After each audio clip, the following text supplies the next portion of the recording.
പ്രിയ സഹോദരരെ, കർത്താവായ യേശു ക്രിസ്തുവിൻ്റെ രണ്ടാം വരവെന്ന ചാനലിലേക്ക് നിങ്ങൾക്ക് എല്ലാവർക്കും സ്വാഗതം പറയുന്നു. അതിനായി ഒരു ദിവസം കൂടി യേശു മഹാരാജാവ് എളിയ ദാസനെ അന്വേഷിച്ചോർത്ത് യേശു ക്രിസ്തുവിന് നന്ദി സ്തുതിയും സംഭവിക്കുന്നു. ആമേ. പ്രിയപ്പെട്ടവരെ, വലിയ സൊദോം ഗൊമോറ ഒരുങ്ങുന്നു എന്ന് ഞാൻ നിങ്ങളോട് പറഞ്ഞിരുന്നു. അത് ഒരുങ്ങിക്കഴിയുന്ന ആ അവസ്ഥയിലേക്ക് എത്തപ്പെടാൻ അതേ കാലമില്ല. അതുകൊണ്ട് നിങ്ങൾ പറയുകയാണ്, ലോകാവസാനം വിരൽ തുമ്പിൽ. അതാണ് എനിക്കിന്ന് നിങ്ങളോട് പറയാനുള്ള വിഷയം. കാരണം സൊദോം ഗൊമോറയുടെ പ്രത്യേകത എന്ന് പറയുന്നത്, സൊദോം ഗൊമോറ പടിപടിയായിട്ടാണ് പുറത്തു വരുന്നത്. അത് ഒറ്റ സ്റ്റെപ്പിൽ ഓടി പെട്ടെന്ന് നമ്മുടെ മുമ്പിലേക്ക് വരികയല്ല. കാരണം അത് അതിൻ്റെ പശ്ചാത്തലം, അതിൻ്റെ സംവിധാനം എങ്ങനെ പെട്ടെന്ന് വരാൻ സാധിച്ചാൽ, പെട്ടെന്ന് വന്നാൽ എന്തു സംഭവിക്കും? കുറേയേറെ ആളുകൾ അതിനെ തള്ളിക്കളയും. ഇപ്പോൾ പെട്ടെന്ന് ഉദാഹരണം പറയണേ, എയർ റോബോട്ടുമായിട്ടുള്ള വിവാഹം ഇതാ എല്ലാവർക്കും സാധ്യമായിരിക്കും. നമ്മളെല്ലാവരും ദേവാലയങ്ങളിലേക്ക് വരിക, എയർ റോബോട്ടിനെ റെഡിയാക്കി നിർത്തിയിട്ടുണ്ട്, കല്യാണം ഉടൻ തന്നെ നടക്കുന്നത്. ഞാൻ അനുഭവമില്ല. കാരണം അതങ്ങനെ പെട്ടെന്ന് മനസ്സിലാക്കാൻ പറ്റും, അത് അത്ര ശരിയാവില്ല. സ്ത്രീകളുമായിട്ടാണ് വിവാഹം, അതുകൊണ്ട് എയർ റോബോട്ടുമായിട്ടുള്ള വിവാഹം വേണ്ട എന്ന് പറഞ്ഞ് ജനം തള്ളിക്കളയും. എന്നാൽ അതിൻ്റെ സാഹചര്യം ഒരുക്കി വന്ന് 5 പേര്, 10 പേര്, 1000 പേര്, 5000 പേര്, 10000 പേര് സ്റ്റെപ്പായിട്ട് ഇതാ അവർ 10 പേരുടെ സമൂഹ വിവാഹം നടക്കുന്നു. അതിൽ എയർ റോബോട്ട് പറഞ്ഞ സ്ത്രീകളുമായിട്ട് കല്യാണം നടക്കുന്നു. അപ്പോൾ എനിക്ക് തോന്നി അത് അവർക്ക് നല്ല സ്ത്രീകൾ, ഒറിജിനൽ സ്ത്രീകളെ പോലെ ഇരിക്കുന്നു. എന്നാൽ 100 പേര്. അപ്പോൾ അടുത്ത പ്രാവശ്യം കണ്ട് 100 പേരുടെ സമൂഹ വിവാഹം നടക്കുന്നു എയർ റോബോട്ടുമായി. നല്ല മനോഹരമായ സുന്ദരികളായ സ്ത്രീകൾ, മനുഷ്യ സ്ത്രീ പോലെ തന്നെ ഇരിക്കും. നിങ്ങളുടെ എല്ലാ ആവശ്യങ്ങളും ആ സ്ത്രീ നടത്തി തരും. അടുത്ത പ്രാവശ്യം പിന്നെ 10000 പേരുടെ സംഭവം നടക്കും. അങ്ങനെ ആകുമ്പോഴോ അത് ഘട്ടം ഘട്ടമായിട്ട് വരുന്ന ആൾക്കാർ സ്വീകരിക്കുന്നു, കാണുന്നു, ഇഷ്ടപ്പെടുന്നു, അംഗീകരിക്കുന്നു. കാണുമ്പോൾ അതിനകത്തേക്ക് ഈയാമ്പാറ്റകൾ തീയുടെ വെളിച്ചം കണ്ട് വരുന്നത് പോലെ ലക്ഷക്കണക്കിന് മനുഷ്യരനുത്തേക്ക് വന്ന് നിപതിക്കുന്ന വാക്കിനർത്ഥം എന്നേക്കും ശൂന്യമായി പോകുന്നു. അതുകൊണ്ട് ലോകാവസാനം വിരൽ തുമ്പിൽ എന്ന ആ വചനത്തെ ആസ്പദമാക്കി ഞാൻ നിങ്ങൾ ഇന്ന് സംസാരിക്കുകയാണ്. ലോകാവസാനം എന്ന് പറയുമ്പോൾ സൊദോം ഗൊമോറ പ്രത്യക്ഷപ്പെട്ടു വരുന്നു. സൊദോം ഗൊമോറ പ്രത്യക്ഷപ്പെട്ടു വരുമ്പോൾ അതിൻ്റെ പിന്നിൽ സംഭവിക്കുന്ന കാര്യം അത് നമ്മൾ ആദ്യം തുടക്കമായിട്ട് ഇന്ന് നമ്മൾ വായിക്കുന്ന തിരുവചനത്തെ നമുക്ക് പഠിക്കുവാൻ സർവശക്തനായ സ്വർഗീയ പിതാവ് ഏൽപ്പിച്ചെന്ന വചനം ജെറമ്യാ പ്രവാചകന്റെ പുസ്തകം 43-ാം അധ്യായം അതിൻ്റെ 12-ാം തിരുവചനം, 11-ാം തിരുവചനം മുതൽ നമുക്ക് വായിക്കാം. അവിടെ 10 മുതൽ വായിച്ചാൽ കുറച്ചുകൂടെ വ്യക്തമാകും. ഞാൻ 10 കഴിഞ്ഞിട്ട് 11 മുതൽ വായിക്കുകയാണ്. ഞാൻ ഒളിപ്പിച്ചു വെച്ച കല്ലിന്മേൽ അവൻ തൻ്റെ സിംഹാസനം ഉറപ്പിക്കും. അവയുടെ മേൽ തൻ്റെ രാജകീയ വിധാനം വിരിക്കും. അവൻ വന്ന് ഈജിപ്തിനെ തോൽപ്പിക്കും. പകർച്ചവ്യാധിക്ക് വിധിക്കപ്പെട്ടവരെ പകർച്ചവ്യാധിക്കും, പ്രവാസത്തിനുള്ളവരെ പ്രവാസത്തിനും, വാളിനുള്ളവരെ വാളിനും ഏൽപ്പിക്കും. പ്രിയ സഹോദരനെ, ഇവിടെ നമ്മൾ മനസ്സിലാക്കേണ്ട ഒരു സത്യം ഇതാണ്. ദൈവം ഒളിപ്പിച്ചു വെച്ച കല്ല് ഏത്? ഞാൻ ഒളിപ്പിച്ചു വെച്ച കല്ലിന്മേൽ അവൻ തൻ്റെ സിംഹാസനം സ്ഥാപിക്കും. ഏതാണ്? സ്വർഗത്തിൻ്റെ സിംഹാസനം, ദൈവത്തിൻ്റെ സിംഹാസനം, യേശുക്രിസ്തുവിൻ്റെ സിംഹാസനം. ദൈവം ഇഷ്ടംപോലെ എല്ലായിടത്തുമുണ്ട്. എത്രയോ ദൈവങ്ങളുണ്ട്. ഹൈന്ദവ സമുദായത്തിൽ, അതിൻ്റെ മതത്തിൽ അവർക്കുള്ള ദൈവമുണ്ട്. മുസ്ലിം സമുദായത്തിൽ അവർക്കുള്ള ദൈവമുണ്ട്. യഹൂദ മതത്തിൽ അവർക്കുള്ള ദൈവമുണ്ട്. ക്രിസ്ത്യൻ മതത്തിൽ അവർക്കുള്ള ദൈവമുണ്ട്. നിരീശ്വരവാദികൾക്ക് അവർക്കുള്ള ദൈവമുണ്ട്. അപ്പോൾ എത്രയോ ദൈവങ്ങൾ ഈ ലോകത്തുണ്ട്. എന്നാൽ സ്വർഗം അർത്ഥമാക്കുന്ന, സർവശക്തനായ ദൈവം അർത്ഥമാക്കിയിട്ടുള്ള യഥാർത്ഥ ഒരു കല്ല് ഒളിപ്പിച്ചു വെച്ചിട്ടുണ്ട് ദൈവം. അത് ഭൂമിക്കുള്ളിലും ഭൂമിക്ക് പുറത്തും ആകാശത്തിലും ബഹിരാകാശത്തിലും എല്ലാം ഒരേ നാമത്താൽ അറിയപ്പെടുന്നതും ഒരേ ശക്തിയുള്ളതും ആർക്കും തകർക്കാൻ പറ്റാത്തതുമായ, ഒരു അണുബോംബിന് പോലും നശിപ്പിക്കാൻ പറ്റാത്തതുമായ അതിശക്തമായ ഒരു കല്ലാണ്. ആ കല്ലാണ് യേശു ക്രിസ്തു എന്ന ഏക സത്യദൈവമായ ആ കല്ല്. എന്ത് കഥാപൻ? ഞാൻ ഒളിപ്പിച്ചു വെച്ച കല്ലിന്മേൽ അവൻ തൻ്റെ സിംഹാസനം ഉറപ്പിക്കും. യേശു ക്രിസ്തുവാകുന്ന കല്ല് ആ സമയത്ത് ശിലയായിട്ട് ഉയർന്നു വരും. പിതാവ് ദൈവം ആ കല്ലിന്മേൽ തന്നെ വിധാനം ഉറപ്പിക്കും എന്ന് പറഞ്ഞാൽ ഈ ആകാശവിധാനത്തെ എടുത്തു കളഞ്ഞ് പുതിയൊരു ആകാശവിധാനം വരുമെന്നർത്ഥം. അപ്പോൾ എന്താ സംഭവിക്കുക? അവൻ വന്ന് ഈജിപ്തിനെ തോൽപ്പിക്കും എന്ന് പറഞ്ഞാൽ ഇന്നത്തെ ഈജിപ്തിനെ തോൽപ്പിക്കും എന്നല്ല അതിൻ്റെ ഇന്നത്തെ അർത്ഥം. ഇന്നിപ്പോൾ ഈജിപ്തിനെ തോൽപ്പിച്ചോ ഇല്ലയോ എന്നുള്ളതൊരു വിഷയമല്ല. ഈജിപ്തിനെ തോൽപ്പിക്കുക എന്ന് പറഞ്ഞാൽ തിന്മയുടെ ശക്തികളെ, അശുദ്ധിയുടെ ശക്തികളെ, മ്ലേച്ഛ ശക്തികളെ, മദ്യപാനത്തിൻ്റെ, മുഖവിലിയുടെ, അമിത ലൈംഗിക ആസക്തിയുടെ, അമിത ആഡംബരത്തിൻ്റെ, അമിത വിദ്യാഭ്യാസത്തിൻ്റെ, അമിത വസ്ത്രധാരണത്തിൻ്റെ, അമിത തെറ്റായ പ്രബോധനങ്ങളുടെ, അമിതമായ വിദ്യാഭ്യാസ ആസക്തിയുടെ, ആ സാമ്പത്തിക മേലയുടെ ആസക്തിയുടെ ജഡാസക്തിയുടെ പൂർണ്ണതയിൽ നിൽക്കുന്ന ആ തിന്മയുടെ രൂപത്തെ സർവശക്തനായ ദൈവം നശിപ്പിക്കും. പ്രത്യേകിച്ചും ജെറുസലേം ദേവാലയത്തിൽ നിന്ന് പുറത്താക്കപ്പെട്ട 4 പ്രതീക വസ്തുക്കൾ: 1 കാള, ആട്, പ്രാവ്, നാണയം. ആ 4എണ്ണമാണ് ഇന്ന് തലപൊക്കി സാത്താൻ ഇട്ട് നിൽക്കുന്നത്. ആ 4 കർത്താവ് ഈജിപ്ത് ദേശത്തോടാണ് ഉപയോഗിക്കുന്നത്. അത് മുഴുവൻ നശിപ്പിക്കുന്നു പറഞ്ഞാൽ ഇന്ന് കിട്ടിക്കൊണ്ടിരിക്കുന്ന ജോലി നാളെ ഇല്ലാതെയാവും. ഇന്ന് കിട്ടിക്കൊണ്ടിരിക്കുന്ന വിദ്യാഭ്യാസം നാളെ ഇല്ലാതാവും. ഇന്ന് കയറിപ്പോകുന്ന വിമാനങ്ങൾ നാളെ ഇല്ലാതാവും. ഇന്ന് കിട്ടിക്കൊണ്ടിരുന്ന നേഴ്സിംഗ് ജോലി, ജർമ്മൻ ഭാഷാ പഠനം ഇല്ലാതെയാകും എന്നതിനർത്ഥം. എന്ന് കഥ പറയാണ്, പ്രവാസത്തിനും വാളിനുള്ളവരെ വാളിന് മേൽപ്പിക്കും. പ്രവാസി എന്ന് പറഞ്ഞാൽ എന്താ അർത്ഥം? ഒരു രാജ്യം വന്ന് മറ്റൊരു രാജ്യത്തെ ജനത്തെ പിടിച്ചു കൊണ്ടുപോവുക. അത് ഞാൻ പറയേണ്ട ആവശ്യമില്ല, നിങ്ങൾക്ക് കേൾക്കുമ്പോൾ തന്നെ മനസ്സിലാവും. പ്രത്യേകിച്ച് എൻ്റെ വിശദീകരണത്തിന് ആവശ്യമില്ല. അങ്ങനെ പരസ്പരം ഓരോ രാജ്യത്തിലെ ജനങ്ങൾ ഓരോരുത്തരെ പിടിച്ചുകൊണ്ടു എന്നിട്ട് തടങ്കൽ പാളയത്തിൽ കൊണ്ടിടുക. അപ്പോൾ അതിന് പറയുന്നത് പ്രവാസം. ഒരു രാജ്യത്ത് പിടിച്ചുകൊണ്ടുപോയിട്ട് അവനെ അല്പാൽപ ആഹാരം കൊടുത്തില്ലേ അവിടെ ചത്താലും കുഴപ്പമില്ലാത്ത രീതിയിൽ എവിടെയും കൊണ്ട് പാർവി.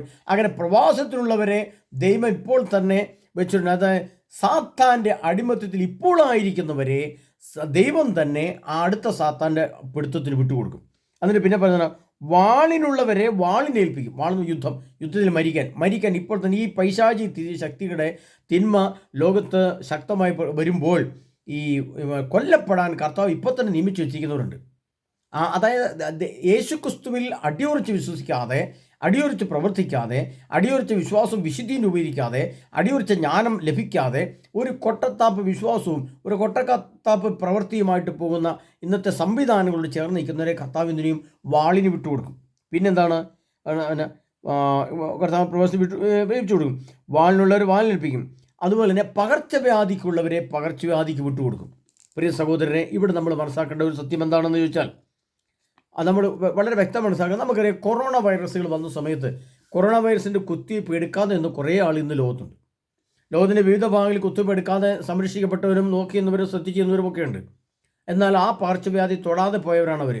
ആ പകർച്ചവ്യാധി അതിജീവിച്ചിട്ട്. എന്നാൽ ഇനി വരാനിരിക്കുന്ന പകർച്ചവ്യാധി ഇതിനേക്കാൾ ഭയാനവും ഭീകരവുമായ അതിഭയനമായ വൈറസ് പുറകെ വരുന്നുണ്ടെന്ന് വാർത്താമാധ്യമങ്ങൾ നമ്മൾ കേൾക്കുന്നുണ്ട്. അപ്പോൾ അങ്ങനെ അത്തരം പകർച്ചവ്യാധിക്കുള്ളവരെ കർത്താവ് എന്ത് ചെയ്യും? അത്തരം പകർച്ചവ്യാധി കൊണ്ട് തന്നെ കൊല്ലും. അപ്പോൾ കർത്താവ് പറയാണ്, വരാനിരിക്കുന്ന സോദോം ഗോമോരയുടെ മുന്നിൽ ഈ പൈശാചിക തിന്മകൾ നിങ്ങളെ വേട്ടയാടി പിടിക്കുന്നു കർത്താവ് പറയുന്നു. അതുകൊണ്ടാണ് ജെറമ്യാ 43:11 ഈ വചനം വചിച്ചിരിക്കുന്നത്. അടുത്തത് നമ്മൾ മനസ്സിലാക്കേണ്ടത്, ഈ വചനം അതേപടി തന്നെ വെളിപ്പാടിൻ്റെ പുസ്തകം 13-ാം അധ്യായം അതിൻ്റെ 9-ാം തിരുവചനത്തിൽ കർത്താവ് എഴുതി വെച്ചിട്ടുണ്ട്. അപ്പോൾ നമ്മൾ വിചാരിക്കും, ചില വ്യക്തികളൊക്കെ എന്നോട് പറയാറുണ്ട്, ചില വിഭാഗത്തിൽപ്പെട്ട മതവിഭാഗത്തിൽപ്പെട്ടവർ, നിങ്ങൾ പഴയ നിയമത്തിലെ കാര്യമല്ലേ പറയുന്നത്, അത് ഇത്തിരി യുഗങ്ങൾക്ക് മുമ്പ് പറഞ്ഞതാണ്. ഈ അടുത്തിടയ്ക്കൊന്നും കർത്താവ് യേശുക്രിസ്തു അങ്ങനെ പറഞ്ഞിട്ടില്ല. അതുകൊണ്ട് അങ്ങനെ നിങ്ങൾ ചിന്തിക്കരുതെന്ന് പറഞ്ഞപ്പോൾ അവർക്കുള്ള ഉത്തരം എന്ന നിലയിലും കൂടി ഞാൻ അവർക്ക് കൊടുക്കുന്ന വചനം ഇതാണ്. വെളിപാടിൻ്റെ പുസ്തകം 13-ാം അധ്യായം അതിൻ്റെ 9-ാം തിരുവചനത്തിൽ എന്താണ് കർത്താവ് പറയുന്നത് നമുക്ക് നോക്കാം. വെളിപാട് 13:9 അവിടെ ഇങ്ങനെ പറയാണ്.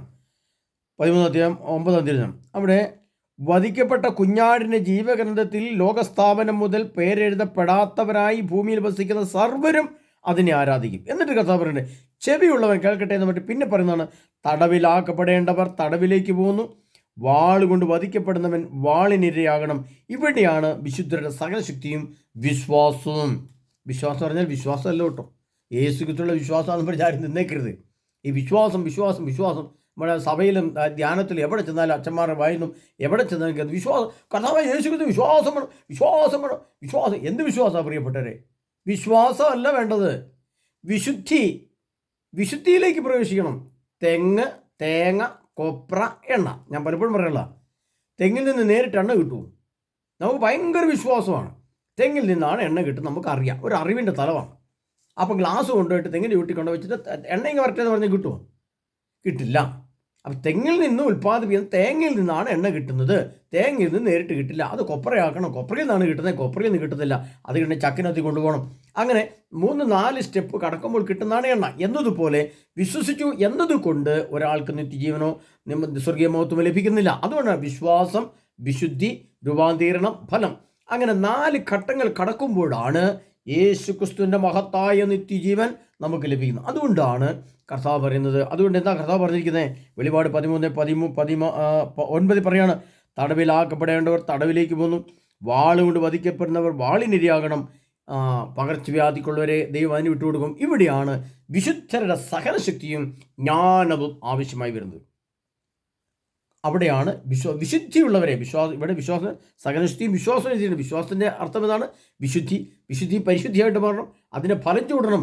യേശു ക്രിസ്തുവിനെ വേണ്ടി, യേശു ക്രിസ്തുവിൻ്റെ കൂടെ നിത്യത്തിലേക്ക് പ്രവേശിക്കുന്നതിന് വേണ്ടി യേശു ക്രിസ്തുവിൻ്റെ വിശ്വാസത്തിൽ വിശദീകരിക്കപ്പെട്ട് അതിൻ്റെ പരിശുദ്ധാത്മാവിൻ്റെ ഫലങ്ങൾ ചൂടി അനേകം ദരിദ്രർക്കും വിധവകൾക്കും രോഗികൾക്കും അനേകം മദ്യപിക്കുന്നവരെ കണ്ടെത്തി ധ്യാനത്തിൽ കൊണ്ടുവിട്ട് അവിടെ മദ്യപാനം നിർത്തി അങ്ങനെ വിശുദ്ധീകരണ പ്രക്രിയ നടന്ന് പരിശുദ്ധാത്മാവിൻ്റെ ഫലം ചൂടി നിൽക്കുന്ന വ്യക്തികൾക്കാണ് കർത്താവിൻ്റെ മഹത്വം ലഭിക്കുന്നത്.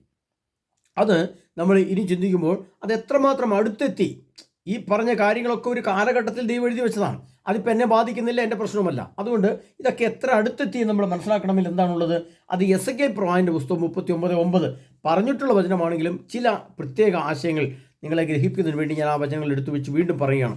എസെക്കിയേൽ പ്രവാചകന്റെ പുസ്തകം 39-ാം അധ്യായം അതിൻ്റെ 9-ാം ദിനത്തിൽ കർത്താവിനോ അത് സംഭവിക്കുക തന്നെ ചെയ്യും. ആ ദിനത്തെക്കുറിച്ചാണ് ഞാൻ പറഞ്ഞിരിക്കുന്നത്. അപ്പോൾ ഇസ്രായേൽ നഗരിൽ വസിക്കുന്നവർ പുറത്തു വന്ന് പരിച, കവചം, വില്ല്, അമ്പ്, ഗദ, കുന്തം എന്നീ ആയുധങ്ങൾ കൊണ്ട് 7 വർഷത്തേക്ക് തീ കത്തിക്കും. അതവർ പറഞ്ഞ് 7 വർഷത്തെ പ്രധാനപ്പെട്ട ആഗോളതല യുദ്ധം ഭൂമിയിൽ സംഭവിക്കേണ്ടതായിട്ടുണ്ട്. ആ 7 വർഷത്തെ യുദ്ധം നമ്മുടെ വിരലിലാണ്. അതുകൊണ്ട് ഞാൻ ആദ്യത്തെ അതിൻ്റെ തമ്പനയിലിൽ ഹെഡിങ് തന്നെ ലോകാവസാനത്തിൻ്റെ തീയതി വിരൽ തുമ്പിൽ. അത് പറയാൻ കാരണം വെച്ചാൽ കണക്കൂട്ടിയെടുക്കാവുന്ന അത്ര അടുത്തെത്തി എന്നുള്ളതാണ്. അത് വെളിപാടിൻ്റെ പുസ്തകം 20-ാം അധ്യായം 6-ാം തിരുവചനത്തിൽ അത് വളരെ വ്യക്തമായിട്ട് മറ്റൊരു ഭാഷയിൽ എഴുതി വെച്ചിട്ടുണ്ട്. അതുകൂടെ നമ്മൾ അറിയണം. ഇതൊന്നും സ്വന്തമായ അഭിപ്രായത്തിൽ, എൻ്റെ സ്വന്തമായ അഭിപ്രായത്തിൽ പറയുന്നതല്ല എന്ന് നിങ്ങൾ ഇരിക്കുക. കാരണം ചില കമൻറ്റുകൾ ഇതിനകത്ത് പറഞ്ഞു കേട്ടുകഴിഞ്ഞാൽ ആ കമൻറ്റുകാരുടെ ആ അറിവില്ലായ്മ ഓർക്കുമ്പോൾ എനിക്ക് ചിരി തോന്നും. കാരണം എത്ര ആധികാരികമായിട്ട് എത്ര കണക്കൂട്ടി പറഞ്ഞാലും വിശദീകരണത്തിലുള്ള കാര്യം പറഞ്ഞാലും അത് പറയുന്നത് ഭോഷത്വമാണ്, അത് അയാൾക്ക് തോന്നിയിട്ട് വരുന്നതാണൊക്കെ പറയുന്നത് പറഞ്ഞിട്ട് കുഴപ്പമില്ലായിട്ട്. പക്ഷേ ഇത് സത്യം തിരിച്ചറിയുന്നവരുണ്ട്. അതുകൊണ്ട് പറയുകയാണ്. അത് വെളിപാടിൻ്റെ പുസ്തകം 20-ാം അധ്യായം അതിൻ്റെ 7-ാം തിരുവചനത്തിൽ കർത്താവ് ഇങ്ങനെയാണ്: എന്നാൽ 1000 വർഷം തികയുമ്പോൾ സാത്താൻ ബന്ധനത്തിൽ മോചിതനാകും. ആ 1000 വർഷം എപ്പോഴാണ് തികയുന്നത്? അതുകൊണ്ടാണ് ഞാൻ പറഞ്ഞത് 1000 വർഷം യേശു ക്രിസ്തുവിന് ശേഷം ഒരു 1000 വർഷം കടന്നുപോയി. നമുക്കിങ്ങനെ കണക്കൂട്ടാൻ പ്രിയപ്പെട്ടവരെ. എങ്ങനെ കണക്കൂട്ടണം? ആ കണക്കൂട്ടിൽ ഇങ്ങനെ വിരൽ തുമ്പിൽ നമ്മൾ കണക്കൂട്ടണം. വിരലെടുക്കുക, 10 വിരലെടുക്കുക. ആ 10 വിരലെടുക്കുമ്പോൾ 7 വർഷത്തെ യുദ്ധം ഉണ്ടായിരിക്കും എന്ന് എസെക്കിയേൽ പ്രവാചകന്റെ പുസ്തകം 39:9 പറഞ്ഞിരിക്കുന്ന 7 വർഷത്തെ യുദ്ധം എന്ന് പറയുന്നത് നമുക്കറിയാം. അതിൽ പറഞ്ഞ 6 ആയുധങ്ങൾ കൊണ്ടുള്ള യുദ്ധമാണ്. അല്ലാതെ അതിനകത്ത് അമ്പ്, വില്ല്, കുന്തം, ഗത എന്ന് പറഞ്ഞിരിക്കുന്നത്. ഇന്ന് നമുക്കറിയാം അമ്പും വില്ലും കുന്തം ഗതയും ഉപയോഗിച്ചിട്ടല്ല ഇന്ന് യുദ്ധം ചെയ്യുന്നത്. അതേ സ്ഥാനത്ത് ആ 6 യന്ത്രങ്ങളുടെ സ്ഥാനത്ത്, ആ യുദ്ധവസ്തുക്കളുടെ സ്ഥാനത്ത് ഇന്ന് 6 ഇനം യന്ത്രങ്ങൾ കൊണ്ടാണ് യുദ്ധം ചെയ്യുന്നത്. അയൺ ഡോം, കുതിരശക്തിയുള്ളത്, മിസൈലുകളെല്ലാം അതിനകത്ത് വരുന്നുണ്ട്, തോക്ക്, സാധനങ്ങൾ. അപ്പോൾ അത് ഉപയോഗിച്ചുള്ള 7 വർഷത്തെ യുദ്ധം ഇതുവരെ നടന്നിട്ടില്ല. 1-ാം ലോകമഹായുദ്ധം 5 വർഷമാണെന്ന് പറയപ്പെടുന്നു. 2-ാം ലോകമഹായുദ്ധം 6 വർഷമായിരുന്നു എന്ന് കേട്ടിട്ടുണ്ട്. ഇനി 3-ാം ലോകമഹായുദ്ധം 7 വർഷത്തേനാണ് നമ്മൾ തിരിച്ചറിയണം. അപ്പോൾ അവിടെ നമ്മൾ കണക്ക് കൂട്ടുമ്പോൾ 1000 വർഷം എന്ന് തികയും. അപ്പോൾ യേശുക്രിസ്തു ശേഷത്തെ ആദ്യത്തെ 1000 വർഷം കടന്നുപോയി. AD 33 എന്ന സംഖ്യ മുതലാണ് ലോകത്തിൽ നിന്നുള്ള കലണ്ടറുകൾ നിലനിൽക്കുന്നത്. ലോകത്തിലെ എല്ലാ രാഷ്ട്രങ്ങളും അംഗീകരിച്ച ഈ കാലഘട്ടത്തിലെ ഡേറ്റ് എന്ന് പറയുന്നത്, തീയതി എന്ന് പറയുന്നത് AD 33 എന്ന് 1000 കൂട്ടുമ്പോൾ 1033, 1033 വീണ്ടും 2000 കൂട്ടുമ്പോൾ 2033, 2033 ആയിട്ടില്ല. 2033 ആകാൻ 7 വർഷം. അതാണ് 7 വർഷം. ഏത്? എസെക്കിയേൽ പ്രവാചകൻ 2 പറയുന്നത്, എസെക്കിയേൽ 39:9 പറയുന്നത് 7 വർഷത്തെ യുദ്ധം ഉണ്ടായിരിക്കും. അപ്പോൾ 2033 ആകാൻ 7 വർഷം പുറകിലുള്ള സമയം, അതാണ് 2026. ആ 2000 അപ്പോൾ നമുക്ക് കൈവിരലെ കൂട്ടിയെടുക്കാം. ഇതെല്ലാം ആ 2026 നമ്മളുള്ളത്. അവിടുന്ന് 7 വർഷം മുന്നോട്ട് 2033 എന്ന സംഖ്യ കിട്ടും. ആ സംഖ്യ നമുക്ക് കൈവിരലെ കൂട്ടിയെടുക്കാവുന്നുള്ളൂ. അപ്പോൾ അത്രമാത്രം വെളിപ്പാടകലെ ലോകം അതിൻ്റെ അന്തിമ യുദ്ധത്തിലേക്ക്, ലോകം അതിൻ്റെ അന്ത്യ കാലഘട്ടങ്ങളിലേക്ക്, ലോകാവസാനം എന്ന പരമസത്യത്തിലേക്ക് എടുത്തു മാറ്റപ്പെടുവാൻ കൈവിരലിൽ എണ്ണാവുന്ന അത്ര അകലത്തിൽ മാത്രം നമ്മൾ നിൽക്കുമ്പോൾ നമ്മുടെ തലയ്ക്കകത്ത് ഇതൊന്നും കയറിയിട്ടില്ല. ഇതൊന്നും എൻ്റെ വിശ്വാസ സത്യത്തിലുള്ളതല്ല. ഒരിക്കലും യേശുക്രിസ്തു ഭൂമിയിൽ വരികയില്ല. ഒരിക്കലും സൂര്യചന്ദ്രന്മാർ കത്തിച്ചാമ്പലാകുകയില്ല. ഭൂമി ഒരിക്കലും നശിക്കുന്നില്ല.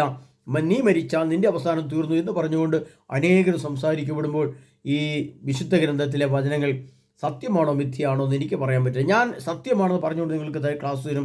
പക്ഷേ മിഥ്യയാണെന്ന് പറഞ്ഞ് തള്ളിക്കളയുന്നവർക്ക്, അല്ലെങ്കിൽ പൊട്ടത്തെറ്റാണെന്ന് പറഞ്ഞ് തള്ളിക്കളയുന്നവർക്ക് കള്ളിക്കളയാം. അത് നിങ്ങളുടെ വ്യക്തി സ്വാതന്ത്ര്യത്തിൽ വരുന്ന കാര്യമാണ്. പക്ഷേ നാം തിരിച്ചറിയേണ്ട യാഥാർത്ഥ്യം എന്ന് പറയുന്നത് യേശു ക്രിസ്തുവിൻ്റെ രണ്ടാമത്തെ വരവിന് മുമ്പിലായിട്ടുള്ള 7 വർഷത്തെ യുദ്ധം 2027 തുടങ്ങുമെന്നും അതിന് തൊട്ട് പുറകെയുള്ള 2026 എന്ന സംഖ്യയിലേക്ക് നമ്മൾ എത്തിയെന്നും അവിടുന്ന് 2033 വരുമ്പോൾ 7 വർഷം പൂർത്തിയായി ആ ആഗോള യുദ്ധം അവസാന ഘട്ടത്തിലേക്ക് വന്ന് ഭൂമിയിലെ യുദ്ധം ഒരു പരുവത്തിൽ അങ്ങ് നിന്നു പോകും 2033 സമയമാകുമ്പോൾ. പിന്നെ ഭൂമിയിൽ യുദ്ധം ചെയ്യാൻ ഫാക്ടറികളോ യുദ്ധസാമഗ്രികളോ യുദ്ധപട്ടാൾക്കാരോ എണ്ണമോ വണ്ണമോ കുറയുമ്പോൾ അവിടെ വരുന്നതാണ് പിന്നെ ബഹിരാകാശ യുദ്ധം. അതിന് പറയുന്ന പേരാണ് ഹൈപ്പർസോണിക് മിസൈൽ യുദ്ധം. ആ സ്റ്റാർ വാർ എന്നൊക്കെ പണ്ട് കേട്ടിട്ടുണ്ട്. എന്നതുപോലെ അവിടെ വരുമ്പോഴാണ് സൂര്യനും ചന്ദ്രനും ആയിരക്കണക്കിന് ആണവ സ്ഫോടനങ്ങൾ ബഹിരാകാശം നടക്കുന്നതും സൂര്യചന്ദ്രന്മാർ അപ്രത്യക്ഷമാകുന്നതും ഭൂമി കത്തിച്ചാമ്പലാവുന്നു. അപ്പോൾ ഈ സംഭവങ്ങൾ നടക്കുവാൻ ചുരുങ്ങിയ ഏതാനും ചില വർഷങ്ങൾ, അതുകൊണ്ട് ഞാൻ വിരളയിൽ എണ്ണിക്കണം. അതുകൊണ്ട് തമ്മിലിൽ തന്നെ ഞാൻ പറഞ്ഞത് എന്നാണ് പറഞ്ഞത്, ലോകാവസാനത്തിൻ്റെ ഡേറ്റ് വിരലിൽ കൂട്ടിയെടുക്കാം. കൈവിരലിൻ്റെ അറ്റത്തിൽ, കൈവിരലിൻ്റെ ഉള്ളിലാണ് ലോകാവസാനത്തിൻ്റെ ഡേറ്റ്. നിങ്ങൾ മനസ്സിലാക്കണം പ്രിയപ്പെട്ടെ. അങ്ങനെയെങ്കിൽ അതിനു തൊട്ട് മുമ്പുള്ള സോദോം ഗൊമോറയും അതിന് തൊട്ടുമുള്ള ലോത്തിൻ്റെ ദിനങ്ങളും നോഹയുടെ ദിനങ്ങളും നമ്മുടെ മുമ്പിൽ വരേണ്ടതായിട്ടുണ്ട്.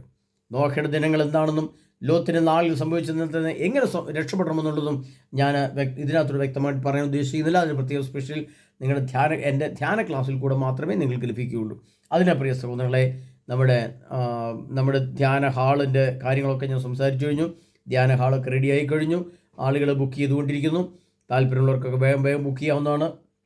ഉടൻ വലിയ താമസമില്ലാതെ ഏതാനും ചുരുങ്ങിയ കാലഘട്ടത്തിനുള്ളിൽ 3-ാം ലോക മഹായുദ്ധത്തിലേക്ക് ലോകം എടുത്തെറിയപ്പെടും, വലിച്ചിഴയ്ക്കപ്പെടും. അതോടുകൂടി ഇന്ന് കണ്ണുകൊണ്ട് കാണുന്ന എല്ലാ സംവിധാനങ്ങളും ഒരു നിശ്ചലാവസ്ഥയിലേക്ക്, ഒരു മറഞ്ഞു പോക്കൽ, ഒരു ഇല്ലായ്മയിലേക്ക്, ഒരു ശൂന്യതയിലേക്ക്, വലിയ മനത്തകർച്ചയിലേക്ക്. ജോയൽ പ്രാണ പുസ്തകത്തിൽ വലിയ മനത്തകർച്ചയുടെ കാലഘട്ടമായിരിക്കും എന്നെഴുതി വെച്ചിട്ടുണ്ട്. വലിയ അന്ധകാരത്തിന് കൂരിരുട്ടിന് ദിനങ്ങളായിരിക്കും.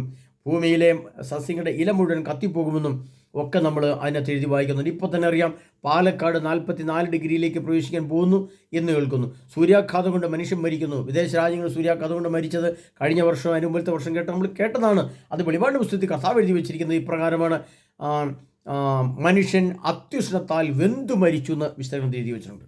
അത് വെളിപാട് പുസ്തകം എഴുതിയില്ല, പഴയ നിയമത്തിലല്ല. വെളിപാട് ഏറ്റവും അവസാനം എഴുതപ്പെട്ടത്. അപ്പോൾ അത് യാഥാർത്ഥ്യമാണ്. ആ വചനങ്ങൾ സംഭവിക്കുമ്പോൾ അതിൻ്റെ പ്രതീകാത്മക അർത്ഥം മാറി അതിൻ്റെ നേരിട്ടുള്ള ഡയറക്റ്റ് മീനിങ്, അതിൻ്റെ നേരിട്ടുള്ള അർത്ഥം നമ്മുടെ കണ്ണുകൾ കൊണ്ട് കാണുകയാണ്. നമ്മുടെ അറിവിൻ്റെ തലത്തിൽ നമ്മളത് ഗ്രഹിക്കുകയാണ്. സൂര്യാഘാതം കൊണ്ട് ആൾക്കാർ മരിക്കുന്നു. കേരളത്തിൽ 42 ഡിഗ്രി ചൂടിലേക്ക് വരുന്നു. മനുഷ്യ ശരീരം പൊള്ളുന്നു, സൂര്യാഘാതം ഏൽക്കുന്നു, മഴ അകന്നകന്നു പോകുന്നു, തണുത്ത അന്തരീക്ഷമില്ല, ഭൂമി മുഴുവൻ അപാരമായി ചൂടിലേക്ക് വന്നു, വാർക്ക വീടുകളിൽ കിടക്കാൻ പറ്റുന്നില്ല, വൈദ്യുതി ഉപയോഗം ഇരട്ടിയായിട്ടും 4 ഇരട്ടിയായിട്ടും 10 ഇരട്ടിയായിട്ടും വർദ്ധിച്ചു. അതിനാൽ വൈദ്യുതി ഉപയോഗം കൂടിയിരിക്കുന്നു. എന്നിട്ടും മനുഷ്യന് സ്വസ്ഥമായി ജീവിക്കാൻ പറ്റുന്നില്ല. 8 നിലയും 10 നിലയൊക്കെ ഉണ്ടാക്കി വെച്ച കെട്ടിടങ്ങളിൽ കൂടെ മനുഷ്യ ജീവിതം അസാധ്യമാവുന്നു. വാർക്ക കെട്ടിടങ്ങൾ 1.5 കോടിയും 2 കോടിയൊക്കെ ഉപയോഗിച്ച് വീടുകളായിട്ടുണ്ടാക്കി വീടുകളിൽ മനുഷ്യൻ ജീവിക്കാൻ പറ്റുന്നില്ല. അതിനകത്ത് കടന്ന് മനുഷ്യൻ രോഗിയായിട്ട് മാറുന്നു. അതിനകത്ത് മനുഷ്യൻ മരണത്തെ തൊട്ടുമുമ്പിൽ കാണുന്ന അവസ്ഥയിൽ വരുന്നു. ഇതൊക്കെ കാണുമ്പോൾ ഈ വചനങ്ങൾ നമ്മൾ മനസ്സിലാക്കണം. വിശുദ്ധ ഗ്രന്ഥത്തിൽ എഴുതപ്പെട്ടവൻ അതുകൊണ്ടാണ് തൻ്റെ പ്രവാചകന്മാരെ ദൈവം അറിയിച്ച രഹസ്യം നിവൃത്തിയാകും എന്ന് കർത്താവ് എഴുതി വെച്ചിരിക്കുന്നു. അതുകൊണ്ട് പ്രവാചക സ്വരത്തിലൊക്കെ സംസാരിക്കുന്ന വചനപ്രഘോഷകർ പറയുന്നത് നിങ്ങൾ ശ്രദ്ധിക്കണം. ശ്രദ്ധിച്ച് അത് കേട്ട് രൂപാന്തരപ്പെട്ടാൽ, അത് കേട്ടൊന്ന് മാനസാന്തരപ്പെട്ടാൽ, അത് കേട്ടൊരു രൂപാന്തരീകരണം സംഭവിച്ച് അതിവിശുദ്ധമായി ഒന്ന് ഒരുങ്ങി കാത്തു നിന്നാൽ നിങ്ങൾക്കൊരു നിത്യരക്ഷയുണ്ട്. അല്ലെങ്കിൽ ഈ ലോകം അവസാനിക്കുമ്പോൾ അതോടുകൂടി നമ്മളും അവസാനിക്കും. അവസാനിക്കുമെന്നുള്ളത് മാത്രമല്ല, അങ്ങനെ ഞാനങ്ങ് മരിച്ചു പോടെ പോയിക്കോട്ടെ, ഒരു മരണമുണ്ടല്ലോ, എന്നാലങ്ങ് മരിച്ചേക്കാന്നുള്ളതല്ല. അതിനുശേഷം വീണ്ടും കർത്താവ് ആ വ്യക്തിയെ ഉയർപ്പിക്കുമെന്ന പരമസത്യത്തിലേക്ക് നമ്മുടെ വിശ്വാസം വളരണം. അത് വിശുദ്ധിയും ജ്ഞാനവും അറിവും കൊണ്ട് വളരണം. അപ്പോൾ ഉയർപ്പിച്ചതിന് ശേഷം നമ്മളെ യേശുക്രിസ്തുവിൻ്റെ കൂടെ നിത്യമഹത്വത്തിലേക്ക് ചേർക്കും എന്ന് നമ്മൾ പ്രതീക്ഷിച്ചിട്ടാണ് നാം ഉയർത്തു വരുന്നതെങ്കിൽ, ആ ഉയർപ്പിന് യേശുവിൻ്റെ കൂടെ പോകാൻ പറ്റാത്ത സാഹചര്യം ഇപ്പോഴുണ്ടെങ്കിൽ, ഉയർപ്പിച്ച മനുഷ്യനെ വീണ്ടും നിത്യാഗ്നിയിലേക്ക് തള്ളിവിടുമ്പോൾ ഈ ഭൂമിയിലെ മുഴുവൻ ആണവ ബോംബുകളും ഒരുമിച്ച് പൊട്ടുമ്പോൾ ഉണ്ടാകുന്ന 1 കോടി ഡിഗ്രി സെൻറ്റിഗ്രേഡാണ് പാതാളമെന്ന് ഞാൻ പലപ്പോഴും പറഞ്ഞിട്ടുണ്ട്. ആവർത്തിച്ച് നിങ്ങൾ പറയുകയാണ്, ആവർത്തിച്ച് പറയുകയാണ്. ഇത് പാതാളം എന്ന് പറയുന്നത് ഒരു സങ്കല്പമല്ല പ്രിയ സഹോദരങ്ങളെ, ഒരു റിയാലിറ്റിയാണ്, യാഥാർത്ഥ്യമാണ്. 1 കോടി ഡിഗ്രി സെൻറ്റിഗ്രേഡ് ചൂട് ഭൂമിയിൽ ഉണ്ടാകുമെന്ന് ശാസ്ത്രം തെളിയിക്കുമ്പോൾ, അതിൻ്റെ ശാസ്ത്രം അറിയാവുന്ന പറയുമ്പോൾ അതൊരു സത്യമാണെന്ന് മനസ്സിലാക്കാൻ ബുദ്ധിമുട്ടില്ല. പക്ഷേ അത് എന്ന് പൊട്ടുമെന്നാണ് ആർക്കും അറിയത്തത്. എന്നാൽ അത് പൊട്ടുന്ന ഡേറ്റ് വരെ വിശുദ്ധ ഗ്രന്ഥത്തിലുണ്ട്. അത് തൊട്ടടുത്താണ്. അതാണ് ഞാൻ പറഞ്ഞത്, 7 വർഷത്തെ യുദ്ധമുണ്ടായിരിക്കുമെന്ന് സർവശക്തനായ ദൈവം. ആ 7 വർഷത്തെ യുദ്ധത്തിന് തൊട്ടുമുമ്പിലാണ്. ആ 7 വർഷത്തെ യുദ്ധത്തിനുള്ളിൽ അതിനോട് ചേർന്ന് ഈ 1,000,000 ചൂട് ഭൂമിയിൽ വരും. അതോടെ ഭൂമി എന്ന സാധനം എന്നേക്കുമായി അപ്രത്യക്ഷമാവും. അപ്പോൾ പിന്നീട് ഈ അഗ്നി തടാകത്തിലേക്കാണ് മനുഷ്യന്മാർ. അതുകൊണ്ടാണ് വെളിപാട് പുസ്തകത്തിൽ അഗ്നി തടാകം എന്ന് അങ്ങനെ തന്നെ എഴുതി വെച്ചിട്ടുണ്ട്. ഇതാണ് അഗ്നി തടാകം, അഗ്നിയിൽ അവൾ ദഹിക്കപ്പെടും. വെളിപാടിൻ്റെ പുസ്തകം 18-ാം അധ്യായം 8-ാം തിരുവചനം, ഞാൻ രാജ്ഞിയായി വാഴുന്നു, ഞാൻ വിധവയല്ല, എനിക്കൊരിക്കലും വിലപിക്കേണ്ടി വരികയില്ല. തന്മൂലം ഒറ്റ ദിവസം കൊണ്ട് അവളുടെ മേൽ മഹാമാരികൾ വരും, മരണവും വിലാപവും ക്ഷാമവും. അഗ്നിയിൽ അവൾ ദഹിപ്പിക്കപ്പെടും. അവളെ വിധിക്കുന്ന ദൈവമായ കർത്താവ് ശക്തനാണ്. ഇതൊക്കെ വചനത്തിൻ്റെ അടിസ്ഥാനത്തിൽ പറഞ്ഞ പരിപാടി. ഇതൊക്കെ സത്യങ്ങളാണ്. അതാണ് അറിവിൻ്റെ തലവും ജ്ഞാനത്തിൻ്റെ തലവും അതീന്ദ്രിയ ജ്ഞാനത്തലവും കൂടെ കൂട്ടി വെളിപ്പെടുത്തി നിങ്ങൾക്ക് തരികയാണ് ഒരു സത്യാവസ്ഥ. ഇങ്ങനെ നിങ്ങൾക്ക് മനസ്സിലാക്കാൻ പറ്റിയാലേ നിങ്ങൾക്ക് ഇതിൻ്റെ റിയാലിറ്റി മനസ്സിലാക്കാൻ പറ്റുള്ളൂ. അപ്പോൾ വലിയ അഗ്നി ഭൂമിയിൽ വരുമെന്ന് പറയുമ്പോൾ അതെങ്ങനെയാണ് വരുന്നത് ചോദിച്ചാൽ അത് യാഥാർത്ഥ്യമല്ല നമ്മൾ ചിന്തിക്കുന്നുണ്ടെങ്കിൽ അതൊരു സത്യമാണ്. അത് ആണവ സ്ഫോടനം ആ രീതിയിൽ സംഭവിക്കും. അങ്ങനെ സംഭവിക്കുമ്പോൾ ഈ പാതാളം എന്ന സത്യം വരും. അതിലേക്ക് വീണാൽ തീർന്നു പരിപാടി. പിന്നെ ഒരു വിധത്തിൽ രക്ഷ എന്ന് പറയുന്നത് പിന്നെ സമയമില്ല. ഭൂമിയിൽ സൂര്യനില്ല, ചന്ദ്രനില്ല, ഭൂമിയില്ല, പ്രപഞ്ചം പോലും ഇല്ലാതെ പോകും. അപ്പോൾ ഇത് മനസ്സിലാക്കുമ്പോൾ നമ്മൾ എന്ത് ചെയ്യണം? ഇവിടെയാണ് യേശു ക്രിസ്തുവിൻ്റെ യഥാർത്ഥ ഒരു റോള് വരുന്നത്. യേശു ക്രിസ്തു എന്ന ഏകസത്യ പരമദൈവത്തിൻ്റെ ഏറ്റവും വലിയ മഹത്വം എന്ന് പറയുന്നത് ഈ അഗ്നിയിൽ നിന്നും, ഈ വലിയ ചതിയിൽ നിന്നും, ഈ വലിയ പ്രശ്നത്തിൽ നിന്നും, ഈ വലിയ മരണത്തിൻ്റെ കുഴിയിൽ നിന്നും, ഈ എന്നേക്കുമുള്ള അഗാധത്തിൽ നിന്നുള്ള ഈ രക്ഷ, എന്നേക്കുമുള്ള രക്ഷ ഭൂമിയിലേക്ക് മുകളിൽ ജീവിച്ചിരിക്കുമ്പോൾ തന്നെ നേടുകയും സ്വന്തമാക്കുകയും ചെയ്യുന്ന ആ ഒരു നിത്യരക്ഷ എന്ന് പറയുന്നതാണ് യേശു ക്രിസ്തുവിലുള്ള വിശ്വാസവും വിശുദ്ധിയും രൂപാന്തരീകരണവും ഫലവും. അതനുസരിച്ചുള്ള ഒരുക്കവും അതനുസരിച്ചുള്ള ജീവിതത്തിൻ്റെ ക്രമീകരണവും ചെയ്യുന്നവർക്കാണ് സ്വർഗീയ മഹത്വത്തിലേക്ക്, നിത്യജീവൻ്റെ സ്ഥലത്തേക്ക് മാറ്റപ്പെടുവാനുള്ള യോഗ്യത ലഭിക്കുന്നത്. അതുകൊണ്ടാണ് ഞാൻ ഇത്ര വ്യക്തമായിട്ട് പറഞ്ഞത് പ്രിയ സഹോദരങ്ങളെ. അതുകൊണ്ട് ലോകാവസാനം വിരൽത്തുമ്പിൽ എന്ന ഈ ആശയം നിങ്ങൾ കേട്ടിട്ട് അത് 7 വർഷത്തെ കണക്കൂട്ടിക്കാണ് ഇപ്പോൾ പറയുന്നത്. അത് നിങ്ങൾ ചിന്തിക്കണം. ലോകാവസാനത്തിൻ്റെ ഡേറ്റ് വിരൽത്തുമ്പിൽ, അത് ഓർമ്മിക്കണം. അതുകൊണ്ട് അതിനുള്ള ചേർന്ന വചനങ്ങളാണ് നിങ്ങൾ ഗ്രഹിക്കാൻ വേണ്ടി ജ്ഞാനത്തിൽ നിങ്ങൾ പറഞ്ഞിരിക്കുക. അതിൻ്റെ പ്രിയ സഹോദരങ്ങളെ, കർത്താവായ യേശു ക്രിസ്തുവിൻ്റെ തിരുരക്തം നമ്മെ സകല പാപത്തിൽ നിന്നും, അശുദ്ധിയിൽ നിന്നും, മ്ലേച്ഛതയിൽ നിന്നും, കഷ്ടനഷ്ട ദുഃഖ ദുരിതത്തിൽ നിന്നും രക്ഷിക്കുമാറാകട്ടെ. യേശു ക്രിസ്തുവിൻ്റെ തിരുവചനം എന്നെ എന്നേക്കും നിത്യജീവനിലേക്ക് ചേർത്ത് വയ്ക്കുമാറാകട്ടെ. യേശു ക്രിസ്തുവിൻ്റെ പരിശുദ്ധമായ അഗ്നി കൊണ്ട് ജലിക്കുവാൻ എന്നെ കർത്താവ് എന്നിടത്ത് ഉപയോഗിക്കണമെന്ന് നമുക്ക് പ്രാർത്ഥിക്കാം. യേശു ക്രിസ്തുവിൻ്റെ തിരുലിഖിതവും തിരുശക്തിയും പരിശുദ്ധാത്മ ശക്തിയും അഭിഷേകവും എന്നിൽ നിറയുമ്പോൾ അത് നിറയാൻ വേണ്ടി ഞാൻ കരങ്ങൾ ഉയർത്തി, യേശു ക്രിസ്തുവേ, എൻ്റെ മേൽ കരുണയായിരിക്കണമേ, എന്നോട് ക്ഷമിക്കണമേ, ഞാൻ ഇന്നുവരെ ചെയ്തു പോയ എല്ലാ തെറ്റുകളും കുറ്റങ്ങളും എല്ലാ അശുദ്ധിയും വിളിച്ചതും വലിച്ചെറിയുന്ന കർത്താവേ, എൻ്റെ മേൽ കരുണ വർഷിക്കണമേ, നിത്യാന്തിലേക്ക് എന്നെ തള്ളിവിടരുതേ, അങ്ങയുടെ നിത്യമഹത്വത്തിലേക്ക് എന്നെയും ചേർക്കണമേ എന്ന് കരങ്ങൾ കൂപ്പി മുട്ടയിൽ നിന്ന് പ്രാർത്ഥിക്കുന്ന ഏതൊരു വ്യക്തിക്കും നിത്യരക്ഷ കർത്താവ് വാഗ്ദാനം ഇപ്പോൾ ചെയ്യുന്നുണ്ട്. അതുകൊണ്ടാണ് ഞാൻ ഇത്ര വ്യക്തമാകുന്നത്. കാരണം നാളെ കഴിഞ്ഞ് അല്ലെങ്കിൽ അടുത്ത ആഴ്ച, അടുത്ത മാസം അങ്ങനെ വെച്ചാൽ നിങ്ങൾക്ക് കിട്ടുന്ന നല്ല നിത്യരക്ഷ പ്രിയ സഹോദരരെ ഇപ്പോൾ. അതുകൊണ്ട് വെളിപാട് 13 പറയുന്നത്, ഇപ്പോൾ വെളിപാട് 13:14 പറയുന്നത്, ഇപ്പോൾ മുതൽ കർത്താവിൽ മൃതിയടയുന്നവർ അനുഗ്രഹീതരാണ്. ആ വചനം നമ്മൾ ഓർത്തിരിക്കണം പ്രിയപ്പെട്ടവരെ. അതുകൊണ്ട് യേശു ക്രിസ്തുവിൻ്റെ രണ്ടാമത്തെ വരവിനായിട്ട് ഒരുങ്ങുവാൻ ഇനി ഏതാനും ചില കാലഘട്ടങ്ങൾ മാത്രമേ ഉള്ളൂ. ഒരുപാട് കാലമൊന്നും നമ്മുടെ മുമ്പിലില്ല, ചുരുങ്ങിയ സമയമുള്ളൂ. ആ ചുരുങ്ങിയ സമയത്തിനുള്ളിൽ എത്രയും പെട്ടെന്ന് വന്ന് നിങ്ങൾ ധ്യാനം കൂടുക, വിശുദ്ധി പ്രാപിക്കുക, രക്ഷിക്കപ്പെടുക, സംരക്ഷണ കോട്ടയൊരുക്കുക. ആ സംരക്ഷണ വലയത്തിനുള്ളിൽ നിൽക്കുന്നവർക്ക് മാത്രമേ സംരക്ഷണം ഉണ്ടായിരിക്കുള്ളൂ. അല്ലാത്തവർ അതിനുള്ള ആദ്യത്തെ വചനം പറഞ്ഞ്, വാളിനുള്ളവർ വാളിന് പോകട്ടെ, തടങ്കൽ പാളയത്തേക്ക് പോകുന്നു തടങ്കൽ പാളയത്തേക്ക് പോകട്ടെ, മഹാമാരിക്കുള്ളവർ മഹാമാരിക്കും പോകട്ടെ. ഇത് മൂന്നും കർത്താവ് ഓരോന്ന് വരുന്നത്. അങ്ങനെയുള്ളവർ ഇപ്പം തന്നെ കർത്താവ് വെച്ചിട്ട് അശുദ്ധിയിലും മ്ലേച്ഛതയിലും കുടുംബ തകർച്ചയിലും വിശ്വാസരാഹിത്യത്തിലും ലിവിൻ ടുദ്ര പോലെ സംഭവത്തിലും അന്യമതസ്ഥരെ കെട്ടിപ്പോകുന്ന അവസ്ഥയിലും ദേവാലയം വിശുദ്ധകൂദാശികൾ തള്ളിക്കളയുന്ന അവസ്ഥയിലും എല്ലാവിധ അശുദ്ധിയിലും മരിച്ച് തോന്നുന്ന പോലെ കാട്ടുപന്നി ജീവിക്കുന്ന പോലെ ജീവിക്കുന്ന ഏതൊരു വ്യക്തിക്കും കർത്താവ് ഒരുക്കി വെക്കുന്നതാണ് 1 വാള്, 2 തടങ്കൽപ്പാളയം, 3 പകർച്ചവ്യാധി. അതോർത്താണ്, അത് വ്യക്തമായിട്ട് ഓർക്കണം. അതിൽ നിന്ന് രക്ഷപ്പെടുവാൻ, നിത്യരക്ഷയ്ക്കായിട്ട് ഒരുക്കുവാനാണ് കർത്താവ് പരിശുദ്ധാത്മാവിൻ്റെ അഗ്നി കൊണ്ട് ജ്വലിക്കുന്ന ഇത്തരം വചനങ്ങളെ ഞാൻ നിങ്ങൾക്ക് വ്യക്തമായിട്ട് സെലക്ട് ചെയ്ത് എടുത്തു തരുന്നു. അതിനെ പ്രിയ സുഹൃത്തുക്കളെ, കർത്താവായ യേശു ക്രിസ്തു നമ്മെ ഓരോരുത്തരെയും സഹായിക്കുമാറാട്ടെ, രക്ഷിക്കുമാറാട്ടെ. അതിനെ നമ്മെ ഓരോരുത്തരും ഈശോ അനുഗ്രഹിച്ച് നന്ദി പറഞ്ഞുകൊണ്ട് ആമേൻ.